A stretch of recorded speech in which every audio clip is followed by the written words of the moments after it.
Joe Tilley's Great Canadian Sports Show is brought to you by Walton Restoration, the trusted name in property restoration.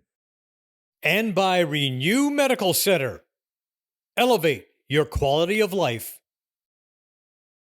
Our guest today wrote the book on one of the most incredible stories in sports, Richard Gubbe and Bob Lawson, Vegas Strong. Joe Tilley's Great Canadian Sports Show coming up.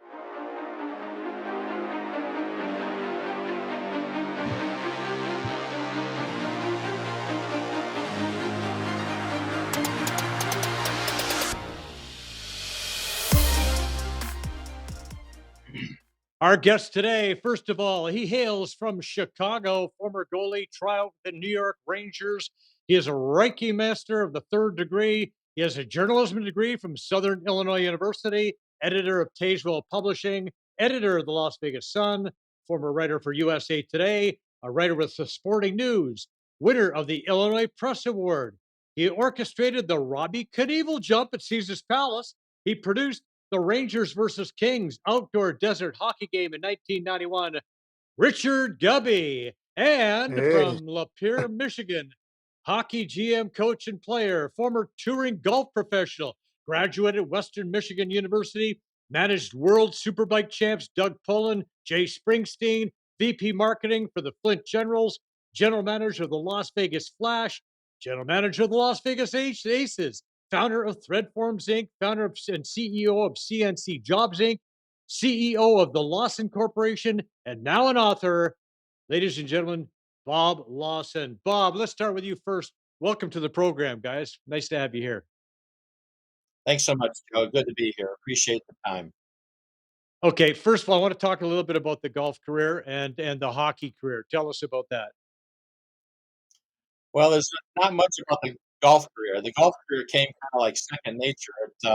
I thought I was going to be able to be playing at Western Michigan University back in the day, and the golf coach, decided to quit the year that I started, and he did the football coach took over, Coach Clauser back in the day, and he decided everybody had to have a tryout. So with the tryout, he wasn't really a big golfer himself. He decided par was going to be it. I shot one over par that day, and I was cut from any chance of playing on the golf team. So I went back. My fallback was hockey, and was playing on the club team there. Was doing fairly well, just racking up the penalty points, penalty minutes, as any good old defenseman in the '70s would. And till the knees got taken out. Once the knees got taken out, that was it. I recouped the knees, decided to leave school, went down and picked up playing on the Space Coast Mini Pro Golf Tour, and spent some time there. Did fairly well for a Michigan golfer in Florida. Met some great people. Got a chance to travel and play with Gary Koch, who a lot of people know from the Uh world of huh. professional golf. He's now a commentator, as a matter of fact, doing very well. Uh, and a couple other guys that I met along the way. Had an opportunity to come back to my hometown, Lapeer, Michigan. They had a private course here called the Lapeer Country Club. I took over as the PGA professional and general manager of the club. While I was there, designed a back nine, started building the second nine, and it was a good run. It was that was about it for the golf career. Taught a lot of people how to play golf, a lot of kids, and still play to this day. So, that's so much about the golf career. Well, that's clearly hockey's in the blood. We'll talk to you about that again a little bit more. But Richard, tell us about becoming a Reiki master. yes. Started that back in 1985. It was just a way to learn how to get a, a healing art into my profession, and it served me well over the years. I've taught more than 3,000 students. Well, also one of the first to teach at a college level, and I also taught in hospitals in Northern Illinois. So Reiki has been very good for me to help me heal many injuries over the years. Yeah, it's wonderful practice for sure. So I didn't realize you were legally blind until the very end of the book, which is how do you accomplish what you did under those circumstances? Well, probably the funniest part was when I used to play goal, and I basically had to rely on quick reflexes, Joe, because my team I'd get into a little trouble, and if I won a game, we'd go drinking in the bar afterwards, and they'd tell the other team that I was blind, and then the fight would break out. So it was. I hid it from a lot of people. I didn't really want you to know because that might give you an advantage. So I played as hard as I could, and my pro tryout, believe me, was more of a show for journalistic experiences than it was for because I was going to make some team somewhere. But the Patricks told me if I would have skated when I was two, I might have had a shot. So I relied on speed instead of my skating ability. Yeah, so when your team told the other team that, "Hey, we just beat you with the blind goaltender," that's when the fights broke out. Is that what you're telling That was me? the after fight in the bar. Yeah.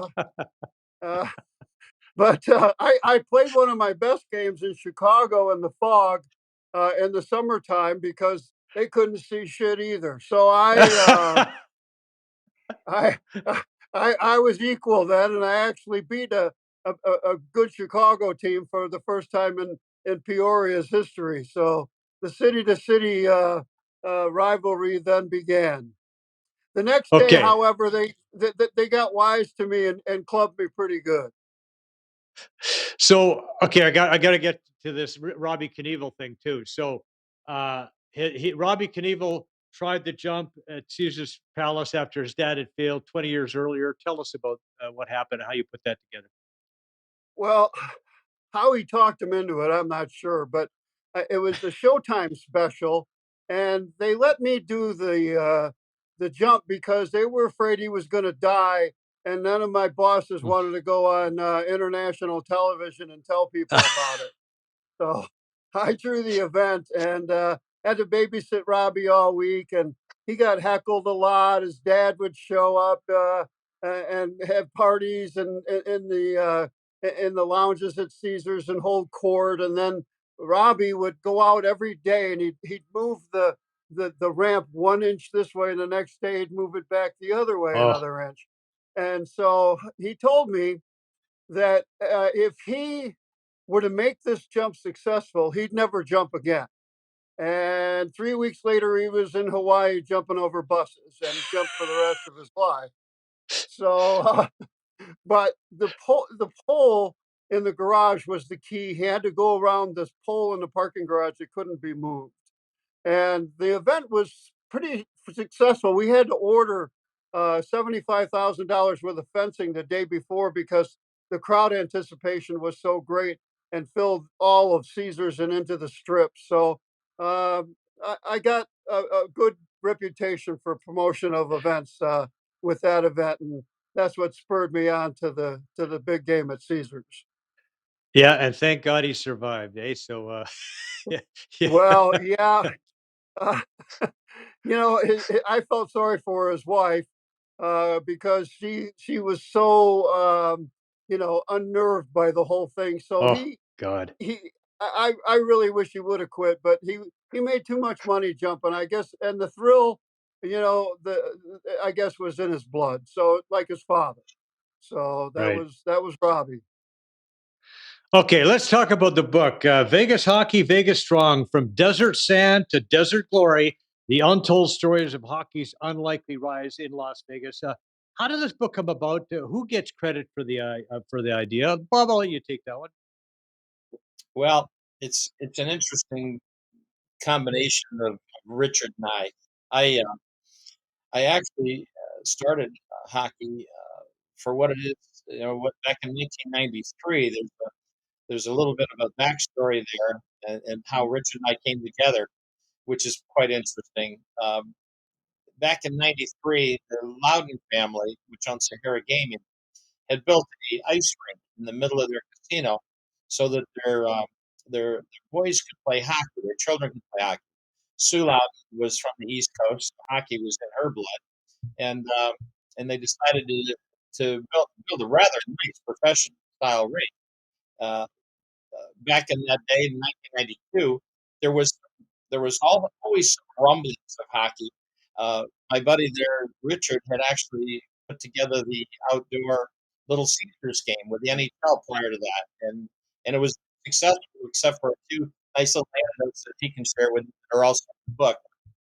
Aside from that, I decided that, or the beginnings of it were such that the fellow who had started it all, his name was Maurice Suffolk, decided that he wanted to go back to the Midwest.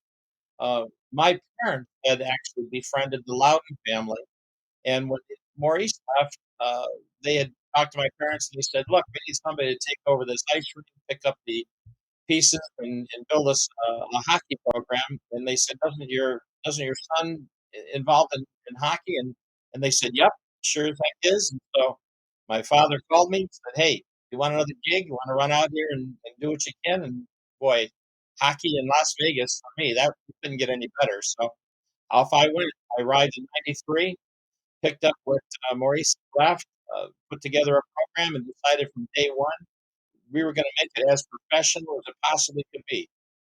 People in Las Vegas at that time hadn't really thought much about ice. Well, they did if it was on a buffet table, but not so much to be skating on it. But there was a lot of transient people coming in and out of Las Vegas at the time.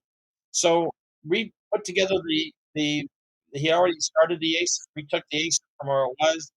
I had a great right hand guy by the name of Myron Freund, who was a player coach, and rebuilt the Aces, and not just the people that were in Vegas, but the media in Vegas really didn't know much about hockey either. So we presented it full blown professional hockey. We were the first team that really paid our players to play.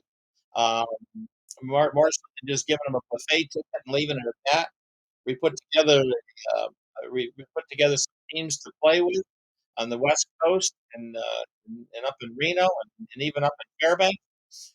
We started bringing in teams from the East Coast to play on the weekends and started selling tickets and built the hype. And as far as anybody's concerned, it was as professional as it got. And we had a great program, a great show for the money, and had a great season. Went that season pretty strong, and that's how it all began. I needed I needed a publicity guy, a marketing guy, and I'd heard about a fellow by the name of Richard Gubbe that he and I met, hit it off from day one. Richard became a marketing publicist for us, and we've been together ever since, going back. Oh, how many years is it now? Almost 50. Um, and from that point, we had the Roller Hockey International. Richard and I have been together ever since. But in answer to your question, throughout the past 40 some years, there's been a lot of conversation with regards to hockey in Vegas. And then all of a sudden, here's this NHL team that shows up a few years back. People just think that they just arrived. But in fact, Uh-huh. there's when you read the book, all the stories, everything that leads up to it was planting the seeds, putting everybody in place, getting a mindset, and the media getting on board. And I don't remember what the number is. If you remember the number, it's amazing how many hockey and professional sports teams there were since '93. But again, Richard and I have been talking about putting a book together for a long time. And then finally, about a year and a half ago, I said to him, "You know what? We're not getting any younger. If we're ever going to do it, maybe now's the time to do it." And so we decided, okay, let's go down that path. And so both of us got our computers out. He took certain chapters, and I took certain chapters, and we put it together. And we actually lived that whole time frame. And again, the beauty of it was is that from day one we decided to do things. One, we were going to make it kind of comical in nature because a lot of those stories are comical and ones that were never told. And the other part was we're dealing with a hockey group, a hockey mentality, hockey fans. Boy, we like more pictures than we like words. So we were going to put a lot of good pictures in it. And we just evolved. The more we worked at it, the better it sounded. A year and a half, and we just now released it. It's just all come together for us, and we're thrilled to be able to talk to people like you, Joe, and launch this little media push. And it's being well received. As a matter of fact, we actually we're not in the top 100, but we actually did the best seller list already. We just had this thing out last month and a half, and now is when we're putting the big push on. That's incredible. National bestsellers list already. Okay, Richard. Now, uh, Bob mentioned that you were marketing PR man for the Aces, and you had lots of competition from the IHL's Las Vegas Thunder, but yet here you are selling out the Aces every game. How are you able to do it? What was the key to your success in terms of promotion and marketing? Well, we we put the players out front. We just didn't buy ads, or we just didn't expect people to come. We built a fan base also out of kids. We built a fan base out of people who wanted to go to a casino. We had those advantages. People wanted to come to our games to be able to have a beer and watch a hockey game like you should be able to. So we built a big following that way. That was kind of the theme of the first team that came here, was which is an amateur level. They came and they played in an old arena that was built by the mob in the 70s. And so their theme was, let's get the other team drunk, and then we'll play them in hockey over a series over the weekend, and win some games. And they kind of went defunct along the way. Joe, there were 30 franchises in Las Vegas sports history, from everything from tennis to basketball, baseball, football, and hockey. 30 franchises that went defunct before the Golden Knights. Now, that included ours, and most of ours were, we had great fans, great uh, followings, but the ownership necessarily wasn't that great. But how it started out is, we had a man named Rich Rose at Caesars. I was the public relations coordinator for them, and Rich wanted, his lifelong dream, he was a New Yorker. He wanted to bring a pro hockey game to Las Vegas. But in those Right. days, the hockey was not going to be associated with gambling in any way, shape, or form. And so, but what Rich came to find out when he called the league office, he talked to a man named Larry Flatto, who said, "Look, why don't you just call the Kings up, because they're your closest team, and sell them on a preseason game, because the NHL doesn't decide where a team plays or who the team plays preseason wise." So he called up Bruce McNall and the Kings, and talked them into it with a little money behind them. And so they brought this game to Caesars, only they were going to do it outside in September when the temperatures reach 100 degrees. And again, Caesars gave me the event because they thought it would fail. There's no way you're going to pull this off. So, so in fact, the day of the game, okay, first we have Wayne Gretzky. You should be able to promote a game, Uh-huh. and Uh-huh. and you have Larry Robinson and Dave Taylor and the Kings themselves, and then Rich signed the Rangers. So we had two teams, but we had to hire an ice company. But the day of the game, you had a tarp over the ice, and somebody, in their not so infinite wisdom, decides to drop the tarp on the ice and melted Oh. everything into a puddle of water 6 hours before game time. And we had nothing but water. And I never heard a man swear so much as when the guy who ran the company came out and saw his ice was now water. So we put that together, and in a matter of, after all the expletives were said, so we put that together, and that was able to be pulled off. The NHL said it was great ice. Other ice had failed in Tampa for games everywhere. No one had ever been able to do this.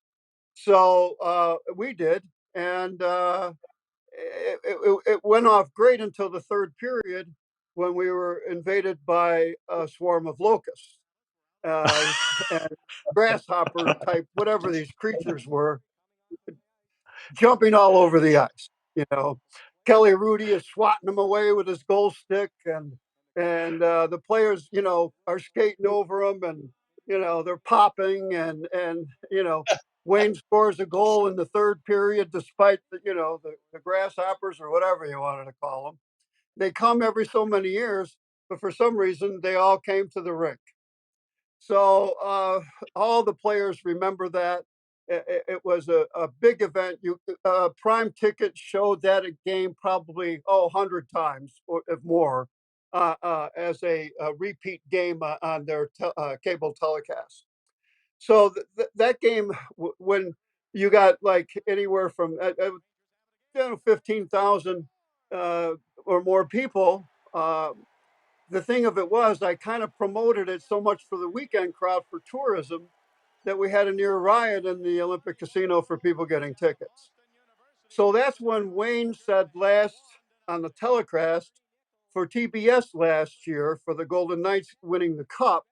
He said, when I saw that, I knew hockey had a chance in Las Vegas. And they started outdoor games, indoor games for pro games, until Bob decides to come in with the Aces. So that was when, the game at Caesars was kind of a launching pad. It was the first time a pro player ever stepped on the ice. And it was the night before that we had an amateur skate to build up media hype. And some of the local, DJs and TV people came out, and a few of them, and skated with Larry Robinson and Dave Taylor with little kids. So that was actually the first time any professional player who was being paid for hockey actually stepped on the ice. And then Bob, came in with the Aces. Yeah, and Bob, the Aces. You talk about some of the Aces led to the Flash, led to. Tell us about that particular ordeal with the Flash, and roller hockey becoming a thing for a while, anyway. Yeah, it was again with the Aces. The thing that was important was that we were presenting the Aces to the Vegas community, and again, there was a Thunder was also in that same season with a lot of money behind them. A lot of professional, good.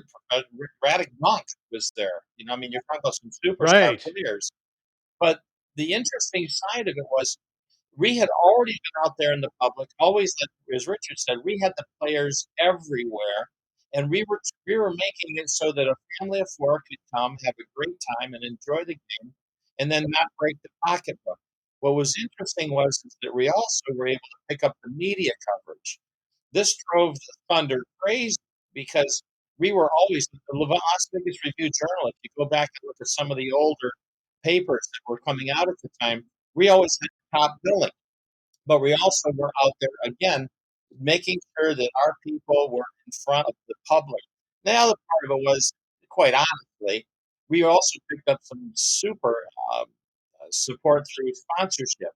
It was beautiful that we had the backing support of Sahara Gaming, which was the Loudon family who owned the team, because at that point they had about 4 or 5 properties. And when you go after a beverage sponsorship for a hockey team and your owners are one of the largest consumers of the beverages from that place, it's not too tough to get sponsorship.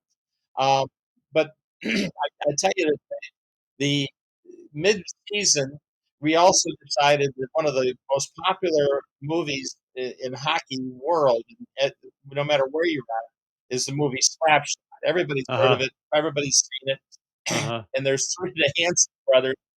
My Randy Jortson was my player personnel at the time, and that's Byron Fine with his wife there in the middle. Um, the Hanson brothers were obviously what everybody's thinking about. So Randy Jortson, my player personnel guy, he says to me one day, Bob, how would you like to have the Hansons here? I said, oh, yeah, you kidding? I don't care if they know how to play hockey or not. Let's bring them to town. Let's put on a show for them. He says, no, I actually got the equivalent of that with this Indian family from Saskatchewan, the Daniels brothers. I'm like, I'd never heard of them before. He says, Bob, you won't believe it. When you look at the penalty minutes, you look at the ability of these players, they are the Hansons by 10. Well, sure enough, we did bring them there. We brought them into town. We played it up. People would line up to come and see these Daniels play hockey. And out of that family of 5 hockey players, 2 of them made the show. Scott Daniels, Mark Daniels, Kimby Daniels made the show. Uh, their father was the chief of the tribe that they were from up in Canada, in Saskatchewan. And I think to this day, last I heard, I think they actually built a father casino up there now, and the boys are all up there running. But we were laying a base foundation, and when you read the book, and I don't want to talk about the whole book, this is some great stuff to read. When a group from Salt Lake City by the name of Dan Kotler and a few other names you might recognize, like Slava Fetisov, Boris Spate, a few of those guys came to town with an RHI franchise for when this is in '94 when RHI was just full blown TV, ESPN. There was a place where they were trying to take all the NHL players in the winter and have to skate RHI in the summer. Um, they came to the Thunder. The Thunder turned them down. They came out to my arena one day. And they sat down, and at first I thought, well, I'm not sure about this. But the more they talked, and the more we thought about it, Myron and I talked, Richard and I talked. We thought, what the hell? Let's give her a go. Let's call some of our friends. We called it. We needed a place to play. We looked at a place that could hold a minimum of 5,000 to 7,000 seats. The only place to be able to do that and handle it was the Thomas and Mack Arena. So we made some really good friends out there. You'll read about that. Steve Stallworth, Pat Christensen.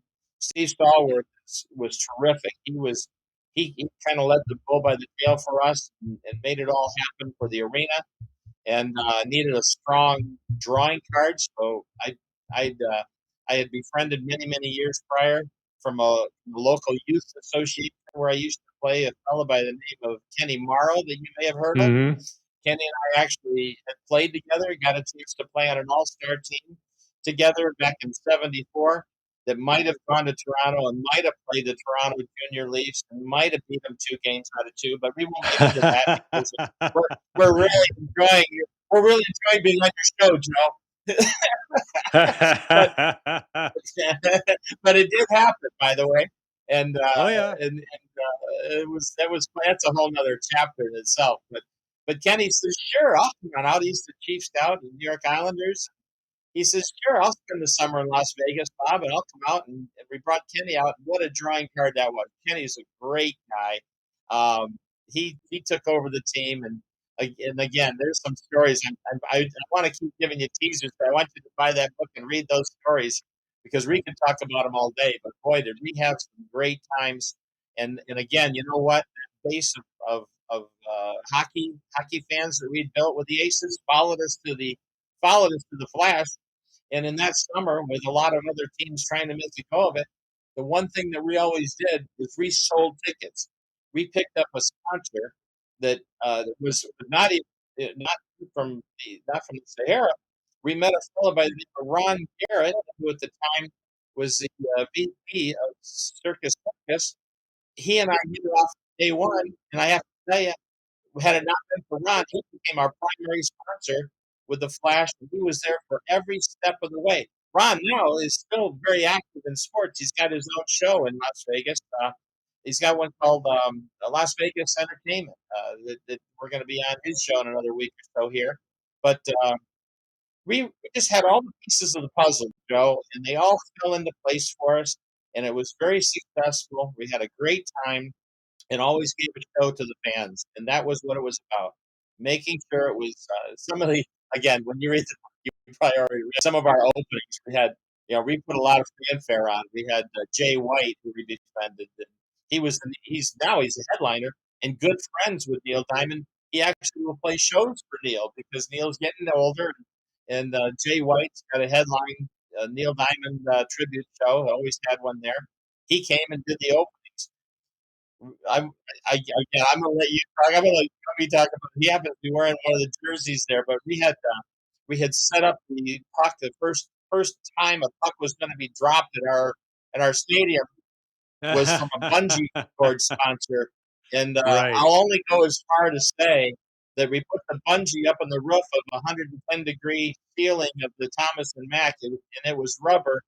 And we won't go any further. People buy the book to see what happens then after that. But that's that's how it all Richard, came about. what do you want to add to Tell that, you, Richard? Well, Joe, Bob is a tremendous showman, putting together this opening, and it really stuck because the fans kept coming back after that. And so it was more about the show, than necessarily. But we had a lot of pro players. We had a lot of Russians, and a lot of Russians got in trouble. But Mm, probably the biggest thing that happened, well, there were many others. Like Bob says, you're going to have to read the book because some of them got in some little bit of trouble with the law. But we went up to Vancouver one time, uh, and Kenny, who had, he went from the Miracle on Ice to winning 4 straight Stanley Cups for the right. Islanders.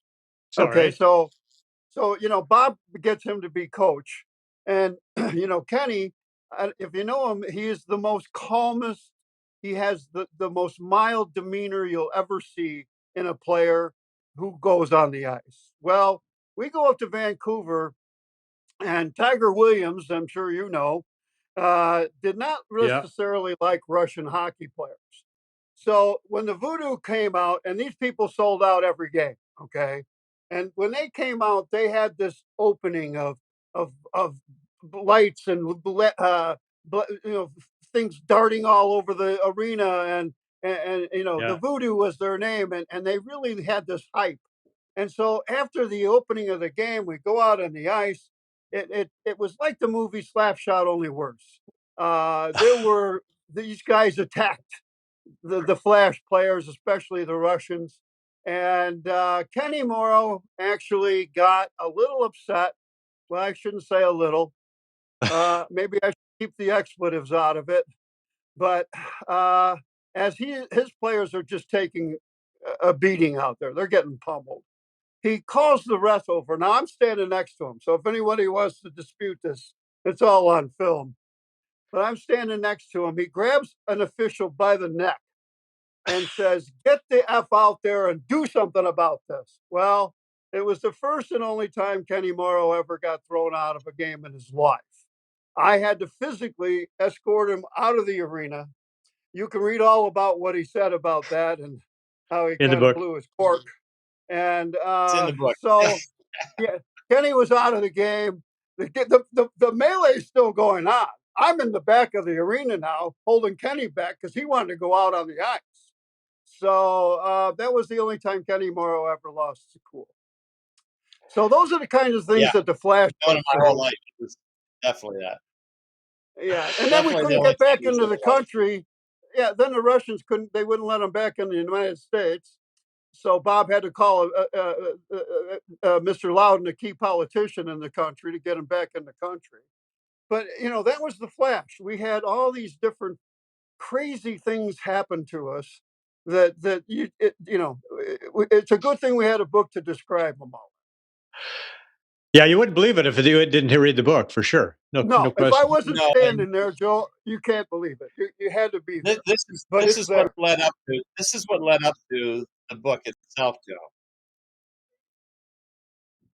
Because we tell these stories. We've told many of them, and some of our players and some people go, "It can't have happened." They'll say, "Oh, No. let me tell you that it's so funny. Since we've been releasing this book, and we've talked to a lot of people, and a lot of our old friends have come out of the woodwork. We sit around just having laughed and talking about stories that didn't make the book. We're already talking about the second period for the book because now it's just all about stories. Right. We're hopefully we'll get to that point. We'll hope that it'll be successful enough that we'll be able to tell all the other stories in a follow up to this one.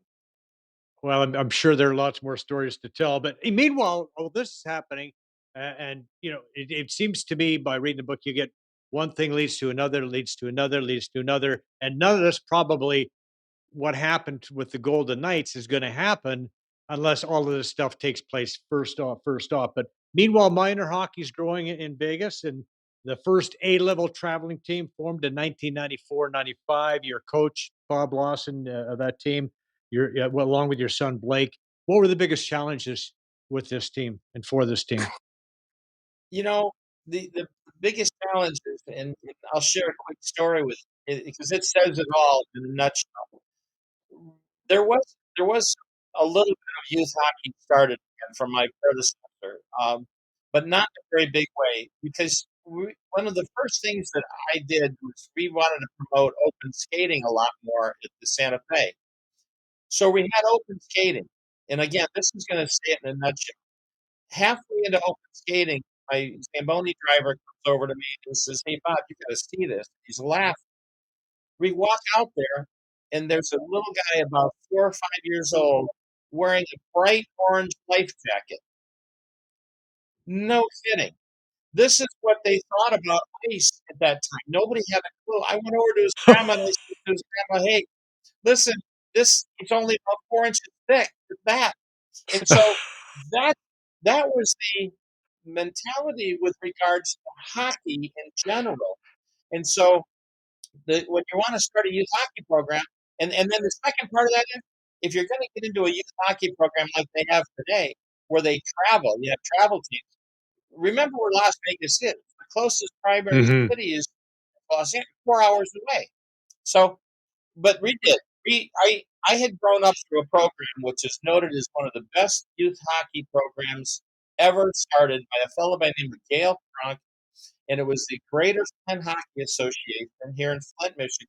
Kenny Morrow was in there. I was in there. A lot of other guys. Many guys that made it to the show and played collegiate hockey in minors have also come through that ranking. So I had come through all of that, and I had also been a coach in that program.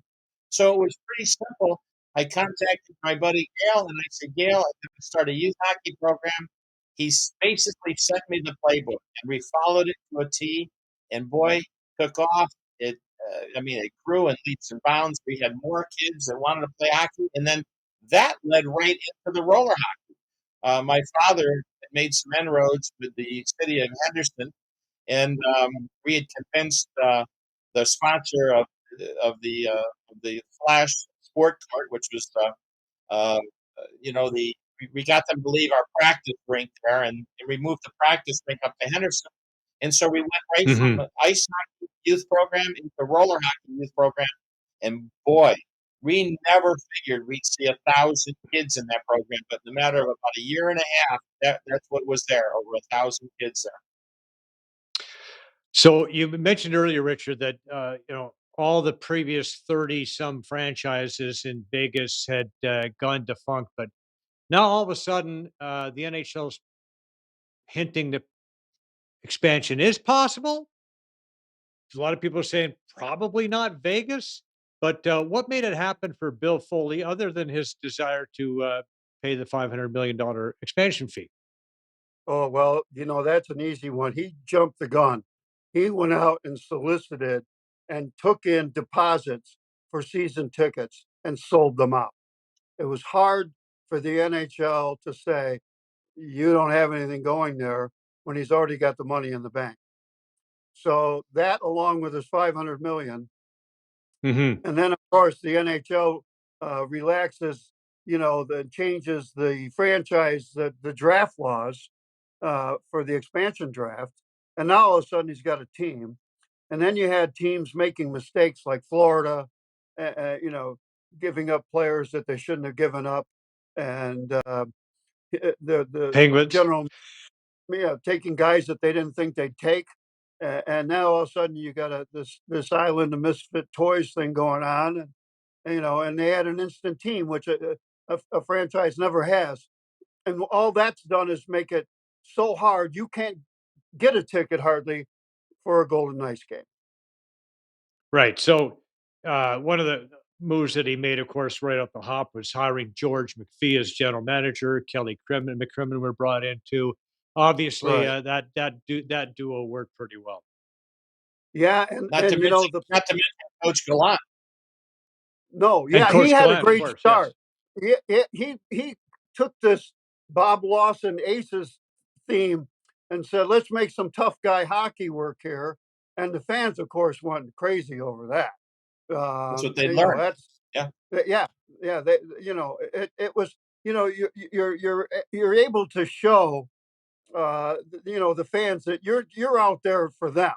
And that was a key thing, that it's building up this relationship, uh, putting your players out there, playing tough guy hockey, making these very astute moves. They handled for the last year. They handled the salary cap situation well, to put together a team on the ice that was better than most, for the cup. And it was just everything, as have to come together. They get Aiden Hill, that from the Sharks, for literally next to nothing, and this guy goes out and plays the best hockey of his life. They had a good Jonathan goalie. Marchessault. I'm sorry. How about the Yeah. goalie? Yeah, Well, Aiden Hill. Yeah, yeah, it's yeah, all yeah, Hey, it's all about that, pal. Because yeah, yeah. this they gave the MVP to Marcia Show, and deservedly so. The guy played Sure. lights out in the cup. But if I had a vote, which I did not, I would have Yeah. I would have voted for Aiden Hill. Yeah, well, we're looking at some video here of the draft back in the Fleury. day, and of course, Yeah, having Marc-Andre Fleury available, I mean, that was unbelievable. I mean, here's a guy who's unbelievable. won 3 Yeah, Stanley Cups with the Penguins, and, Fleury's nice start. that was a nice start, no question about that, and then all the other stuff they got along with that. Now, you didn't Well, go over this much in the book, and there might be probably a reason for it, but Vegas, rallying the first game, the first home game is just days after the shooting in Vegas, and uh, how important were the Golden Knights in terms of galvanizing the community? well, that's Well, that's just that what they did. Yeah, yeah. you used a We great actually word did there. talk So about it. We talked about it a yeah, little bit because Yeah, what's interesting about that. If you're a hockey guy, you have a big heart. I mean, I'm not saying other sports aren't like that, but hockey has always been since day one. When you start playing, it's all about the fan base and your community. When you look through youth hockey is all run by families. The parents are involved, the moms are involved, and so forth. So when that happened just before, um, it was horrendous. But that team grouped together and they pulled it up and went out into the community. There's so many stories there that you could look back on and read about and hear about. Like I said, I cover just a little bit about what day one would have been back in that, or day one was back at that ice rink when everybody was showing up and the somber feeling about it. But you know, when they came out and they started winning, there's nothing that can bring a community together faster than sports of any type, especially when all the communities involved. And they went above and beyond. There's just no question. And they've continued to go that route. They've always been about the fan base more so than they have anything else. At least that's what we see on the surface. But it sure shows. Richard, yeah, you're a it's journalist. You covered a lot of this. What are your thoughts on what did you see? well, the one thing, and you mentioned, Flurry, is that he attracted the female base, and then Hmm. how important women are to hockey games. And, I don't care where you're playing, you're going to draw female fans. And Marc Andre Fleury could do that. And so and the media, of course, went crazy over it. They were fighting over getting into them, And so with the media, with the women, with as Bob mentioned, this all of a sudden we need something to distract us, and it hasn't stopped since. And I don't see it stopping ever, because they'll always put a good team out there. They're not going to win the cup every year, but then again, they got a good shot at winning it this year. So you have to look at what the longevity of the team is. Well, the Raiders, they've been Yeah, kind of an iffy franchise. vagabonds. know, yeah, they've talked about basketball. That's not going to work. No, this is now a hockey town, and it's going to be a hockey town. And now you can say, and Wayne Gretzky will back me up on that. So you know, all the different things, the evolution of what went on. Bob's showmanship. You can talk about the PR, you can talk about the marketing, you can talk about the product that was put out on the ice, all the different things. It's just this conglomeration of effort and heart, as Bob said, that puts this product on the ice, and now it's there to stay. And I can assure you that the NHL has changed its stance about gambling and hockey Uh because huh. they don't care. They don't No. care anymore, and they were the last sport, Joe, to give in to gaming and hockey being a partner at all. And Right. now, well, it's too late now. Right. The gambling ads are throughout every game you watch on every station. It's all the same. Bob, you're going to say something. Yeah, it was the internet that did that. Mhm. Yeah. Yeah. Yeah, but I mean, what a story in Vegas. I mean, the Knights shatter all kinds of expansion records. They get to the Stanley Cup final in their first year of existence, which is just totally unheard of.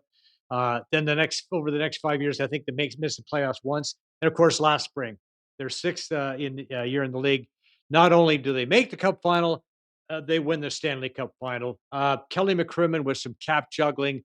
Uh, Bruce Cassidy, who was fired in Boston, lost in the first round. What were his best attributes? Boston then lost in the first round, and look what happens to Cassidy's Knights. I mean, it's just a lot of crazy things happening. Well, one thing, Joe, that put it together was that they built a practice facility in Summerlin, which is where the more than wealthy people live on the northwest side of town. It's actually its own kind of community started by Howard Hughes. Well, all the players move there. And so they have this group of people who are not just go their separate ways after practice. They live together. Their wives know each other. And they have it's a community. It's not just a team; it's a community. And there's some teams that could probably take a lesson from that of how Hmm. to No, build no question. camaraderie, within your locker room. That's how they did it. Well, Bob, you want to Richard, speak to that? Yeah. yeah, And Richard, yeah, you really hit on Cassidy, something there that I forgot. You really hit on yeah. something that I forgot to mention, and he hit on it. The community side of it. One of the things that I learned very quickly in promoting and marketing and building teams to compete in Las Vegas, and when I talk about having a show or having something that's worthwhile, you got to remember we're going to have a hockey game. And I know for a fact that the Knights had to deal with this too. We're having a hockey game in an arena right by the strip where you can either go watch a hockey game or you can go see Elton John a block away, right? Or anything else in between. So it wasn't so much that you had to appeal to anybody coming into that city for gambling. You had to appeal to the community itself.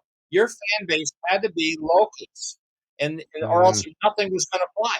And so every single team, and you look at them all in the book. We cover a lot of teams. There were a few other hockey teams, and the Wranglers were there, and a few others. Everybody appealed to the communities themselves, and that's what built these teams. And when the Golden Knights came to town, they did a lot of it. They picked up on it, and they certainly had a lot more money to spend on marketing than I ever did. But you know what? They did it, and they did it right. I remember some of the things I read and heard about Gallant going into the locker rooms. He used to go into those locker rooms from day one, and that was the very first thing he told his players. He said, "Remember, you're all here because somebody else didn't want you. Let's go out and prove to the people why you deserve to be here and why this community wants to have you here." That's what he used to say to these people, these players. And I'll tell you what, if that doesn't burn a fire in any kind of an athlete, what would? And they did, and they proved it, and they proved it time and again. Right now, I think Richard's right. I think they got another shot this year. Believe it or not, I think they could start building a dynasty here. Right. They're Yeah, only second place in their division. Go ahead, Richard. The Golden well, Misfits, you guys referred to them as. Bob mentioned briefly Steve Stallworth, and Steve was went on to help Michael Gahn build a hockey arena at the Orleans, and they brought in the Wranglers, and they used different promotions. They had prison night, where each team Hmm. dressed up in prison uniforms. Had they had pajama night, where the game started at midnight, and they did more drinking than they did probably cared about the game. But so there was promotion involved, that's what does it here. That's the only reason why the AAA baseball team had such longevity. They did promotion, and you have to do that. You can't just have an ownership that comes in and says, "Oh, they'll come to my game." No, they're not. They're not coming unless you bring them in there and you give them something that they're going to be able to say, that was fun. Let's go do that again. Well, that's one thing you guys bring to the table, isn't it? Promotion. So here you are, the Stanley Cup celebrated in Vegas. Really appreciated by the Vegas fans. As you said, it's local. It's getting into getting right into the fiber of the community, and they really rallied, didn't they? Oh wow, It that was was great. It was great to see.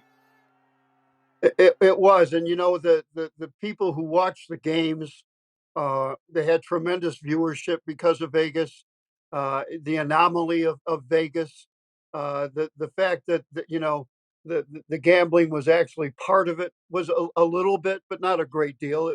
It's still part Hmm. of the game, because the fans, you just can't gamble inside the arena. That's about it. To step outside, you can make a bet, Yeah. but, they wanted to make sure the game is still clean, and it is. I mean, hockey's the cleanest sport there is, and they've kept the integrity of the game. And when you have somebody like, Gretzky doing color work, and adding it to all this the hoopla, and giving it his full support. When Wayne came to Caesars for the game, he was like all in. Whatever you guys need for promotion, he did it. And it started, you know, kind of with that game. There was some precursors to that, but when you're looking at um, all these people who said, let's make it work here, where everything else failed, and I mean everything else failed. There were so many football teams you can't name them all, but you go in the book and you'll see franchises. You go, who the heck was that? And yet they were professional, they got paid, and they failed. But what they left behind, hockey was the only thing that took that and made something out of it. Right. I remember the Las Vegas Posse. Bob, you wanted to speak to that too? This, but Richard was just talking. Yeah. The Posse was the same season as the Flash, by the way, and Okay. they had a similar uh, support that I did not have uh, of this ownership. I have to tell you, uh, one of the funniest stories. Our buddy Steve Stallworth also at the same time was running a soccer team, and I'll tell you that's been the Posse was one of the first ones that went wayside. And I remember the phone call. I won't mention names, but I got a phone call from really high up in the organization asking if I could come over and help move a desk out of his building that day because he was embarrassed to have anybody else do it. Oh, But geez. it was another one of those things that a lot of teams and Gubby hit on it again. There were certain teams throughout all the past years that would come to town. One of them was the one that we always were against, which was the Thunder, and I can speak firsthand about that. They came to town. Bob Strum was there, and they came there and they said, "Oh, here's these players we have. Look at this. We've got this one Uh-huh. and this one and this one, and you should want to come see them." Vegas didn't know who was who. Joe Blow Yeah. from whoever. Uh, rebuilt it from we're we're a bunch of Las Vegans and these people all live here and they work here and they're all a part of it and so let's keep going. Posse kind of stepped along that too. Posse should have, in my opinion, obviously fired their owners, hired new owners, and they might have stayed a little longer. If I had done the same, I would have done the same as well. And thank goodness I had sponsors that came through from me from the Aces. But it's interesting when Gubby talks about, we mentioned in the book, there's such a strong uh, sports world that not forget the game inside of it. Remember how transient Las Vegas is. These people come from all around the country, and most of them are all sports related.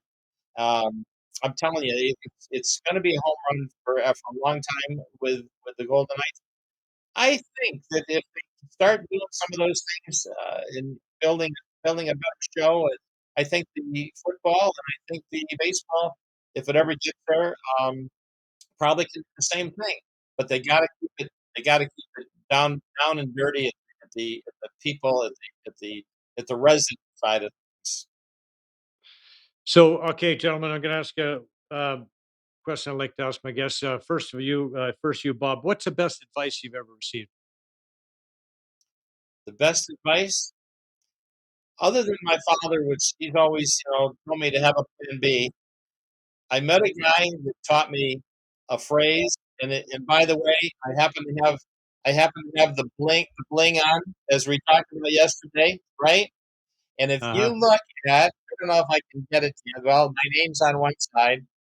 Robbie Nichols taught me a phrase that now I live by, and if you can see it, it says, "Expect to win," and that's Uh true huh. in whatever sport it is. That whatever, I don't care if it's basketball. You expect to win as a player, as an athlete, as a coach, as a manager, and in life in general. I don't care if you break it down into family, marriage, whatever. Just always expect to win and don't look back. Awesome. Richard, same question. What's the best advice you've ever received? Well, I would say it's an overall approach to the corporate way of doing things when I was at Caesar's Palace. I don't think there's any place I could have gotten any better training of how to put on not just an event with integrity, not just something that's entertaining, but something that has a human side, something that people can relate to. That's what I was given a chance to have a background in something that you don't just put something out there and expect people to come. You want to put something out there that they're going to go away saying, "God, that was worth it." That was worth it. Give them some bang for their buck. That's it. I guess it's Yeah. Yeah, look look at look. because if you There's a build it, picture they of may not Bob you come. showed. Yeah, there's a picture of Bob you showed with Kenny Morrow in front of the Showboat Hotel. And that's what that was us. We were showmen. Bob's the showman. I think I am in many ways, and that's the part of entertaining people. It's not just how many people can I draw, how much money can I make. We were fighting tooth and nail against owners who were cheap at times, and everybody does. But you put on, the Golden Knights have spared no expense in putting on an event, and that brings the fans back. Mm-hmm. Mm-hmm. Well, once Yep, again, the without book is question. called Vegas Hockey, Vegas Strong From Desert Sand to Desert Glory The Untold Stories of Hockey's Unlikely Rise in Las Vegas. Well, if it wasn't in the book, we wouldn't believe it if we didn't know what happened. And a national bestseller, too. Way to go, guys. Congratulations. Thank Continued you. success. Thank you, Joe. Joe, we really Yeah. appreciate you having us on the show. This is a everybody's heard about Joe Tilley's Great Canadian Sports Show, and we were thrilled when we were able to get on it with you. Appreciate you guys being here. This is awesome for me, too. Thank you so much. Thank you. Thank you, All Joe. right. More sports when we come back. Discover the secret to timeless vitality at Renew Medical Center in Puerto Vallarta, Mexico. Our specialists unravel the science of aging, tailoring plans to defy its effects. Experience cutting-edge regenerative therapies such as stem cells and exosomes, addressing aging at its core. It's a wonderful spot, and I highly recommend it for whatever you may need. Whether you just want to feel better, you want to look better, have basically a quality of life, just to ramp it up a little bit as we age. Liberate yourself from aging-related concerns, where accountability, technology, and passion for regenerative medicine converge. Begin your path to peak health and wellness with us. Schedule your appointment today at renewpv.com and elevate your quality of life. Rely on Walton Restoration's 40-plus years of excellence in residential and commercial restoration. Their strong reputation is built on workmanship, professionalism, and outstanding customer service. Trust Walton as your dependable partner in emergencies, serving Durham, Kawartha, and Northumberland regions. Call 905-725-5666 or visit waltonrestoration.com. Experience top-tier workmanship and service. Walton Restoration, the trusted name in property restoration. Join satisfied customers like me. Addiction Rehab Toronto, Toronto's #1 alcohol and drug treatment center, saving lives, reuniting families. The only treatment center in the province to offer medical detox, treatment, sober living, and lifetime aftercare all in one place. Our unique and specialized programs are designed to equip our clients with the tools to successfully lead a life of dignity, respect, and purpose. Let us help save your life or your loved one's life. Call today for more information or to facilitate an intervention. 1-855-787-2424 or visit addictionrehabtoronto.ca. When you're injured in an accident, you may be entitled to multiple benefits. Entitlement to these benefits are based on your insurance policy. On a basic policy, you will have eligibility for income replacement benefit, non-earner benefit, attendant care, and medical rehabilitation benefits. It is very important to have a detailed discussion with your insurance broker or agent when obtaining a new policy or renewing your existing policy. Call us now for a comprehensive review of your claim and your policy limits. You do not pay us until we settle your case. Call Nathan today at 416-289-1236 or visit alliedlegal.ca. And we want to thank all the folks who make this show possible. These are friends, trusted business associates, and all-around great people. We highly recommend them all. Thank you for your support of Canadian and local sports. A reminder that the show is available on iTunes, Spotify, Breaker, Radio Public, Google Podcasts, and Pocket Cast, as well as the Spanglish Network, Buzz TV Live, and Zingo TV. Also, check out the show on YouTube. All of our past great shows and clips are on there. Some shorts. Like and subscribe. It's absolutely free. Thank you once again to Richard Gubbe and Bob Lawson for being on the program. Thank you for watching. We'll see you next time. For top-tier HVAC services in the Muskokas and now the GTA, CGS HVAC Inc. is your go-to choice. Their skilled team excels in residential and commercial heating and cooling. From precise in-floor heating to tailored custom sheet metal fabrication, excellence is the key.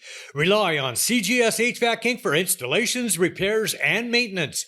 TSSA registered, WSIB insured, and holders of multiple trade licenses. Your comfort is paramount. Reach out to CGS HVAC Inc. for dependable solutions today. Visit cgshvac.com or call 705-333-9595. Brian Gribben Insurance Planning, helping you solidify your financial future. At BGIP, what we do that's unique in the marketplace is we show people how to spend and enjoy their money in their early years of retirement without the fear of running out. Also, we're able to do this without you having to change financial advisors. Please look us up at bgip.ca today. And let's book a 30-minute phone call to see how we can bring value to you and your family in your planning. Call Brian today for all your retirement needs. We did. 905-686-5678. MNP, a leading Canadian national accounting, tax, and business accounting firm.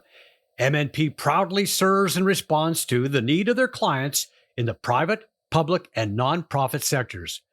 Through partner-led engagements, MNP provides a collaborative, cost-effective approach to do business and personal strategies to help people and organizations to succeed across the country and around the world.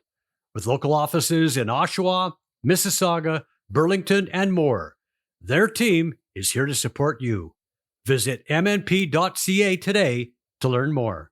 Rooted in 60 years of tradition, Sleepy Hollow is a private golf club with a friendly community of members just minutes from Toronto. With mature trees and rolling fairways, Sleepy Hollow provides a challenging and enjoyable experience for passionate golfers. Enjoy great golf, amazing dining, and a picturesque patio second to none. Visit SleepyHollowCountryClub.com. Hi there, I'm Joe Tilley. Are you ready for an adventure of a lifetime? Next March, during the enchanting cherry blossom season, join me and my wife for an unforgettable 2-week journey to Japan and South Korea. In Japan, you'll experience the magic of the season as we visit the stunning Osaka Castle against the backdrop of cherry blossoms. Feed the adorable Sika deer at Nara Park, glide through picturesque landscapes on the famed bullet train, cruise on Lake Kawaguchi, and witness the awe-inspiring view of Mount Fuji. Relax in natural hot springs and savor a delightful Fuji dinner banquet while dressing in traditional robes. And of course, we'll dive into Tokyo's cutting-edge technology scene. In Korea, dress in elegant hanbok attire and step back in time at Cheongdokgung Palace. Wander through Andong Village, a true glimpse into Korea's rich heritage. Delight your taste buds with the flavors of Korean barbecue. We'll even visit the DMZ area to get a glimpse of mysterious North Korea. And guess what? This incredible journey is all yours for just $54.99, all-inclusive, with direct flights from Vancouver, or $58.99 from Toronto. Book now to unlock up to an extra $1,700 in upgrades and savings. Let's make some memories. Let's explore. Let's travel. Guests on Joe Tilley Sports receive a gift certificate from Classica Imports. Top of the line imported men's clothing. Check out the Classica Essential Collection now. Go to shopclassica.com.